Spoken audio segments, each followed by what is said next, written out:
আপনার সমস্ত কর্ম আমাকে উৎসর্গ করুন এবং আমাকে আপনার লক্ষ্য হিসাবে বিবেচনা করুন। বুদ্ধিযোগের সাহায্য নিন এবং সর্বদা আপনার চেতনা আমার মধ্যে লীন রাখুন।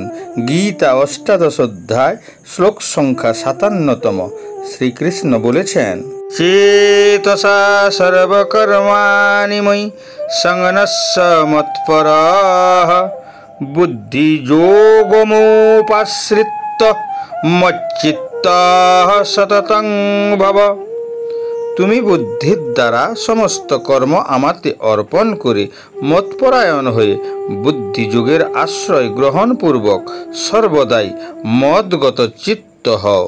যোগ অর্থাৎ যুক্ত হওয়া এবং বুদ্ধিযোগ অর্থাৎ ঈশ্বরের সাথে বুদ্ধিকে একীভূত করা।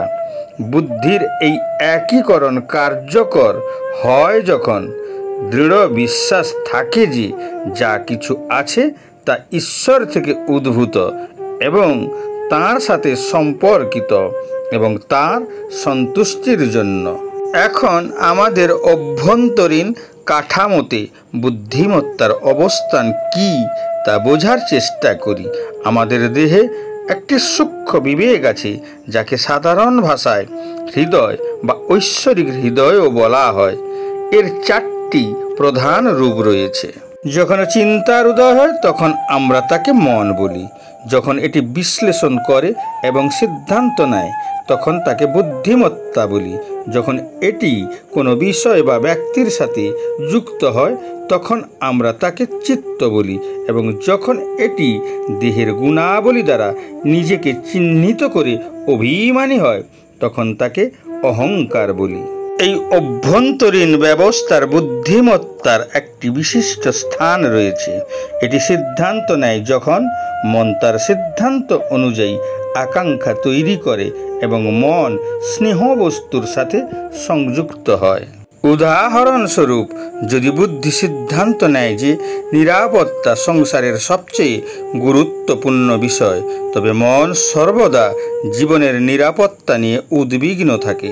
সারাদিন আমরা আমাদের বুদ্ধি দিয়ে আমাদের মনকে নিয়ন্ত্রণ করি, তাই আমাদের ক্রোধও শান্ত থাকে। সিইও পরিচালকের উপর চিৎকার করে, কিন্তু পরিচালক ঘুরে তার উপর চিৎকার করে না, কারণ সে বুদ্ধি দিয়ে বুঝতে পারে যে এটি তার জীবিকা নির্বাহ করে।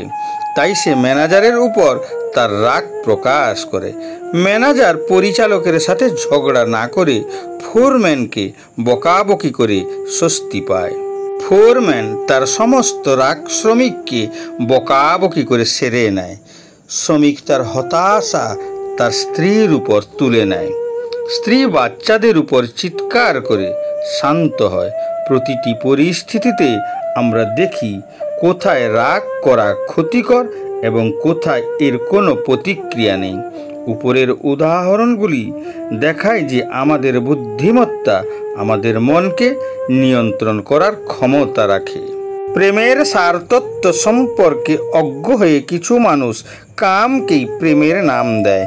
কামের মধ্যে সমস্ত সম্ভাব্য আনন্দ প্রাপ্তির আকাঙ্ক্ষা ছাড়া আর কিছুই নেই।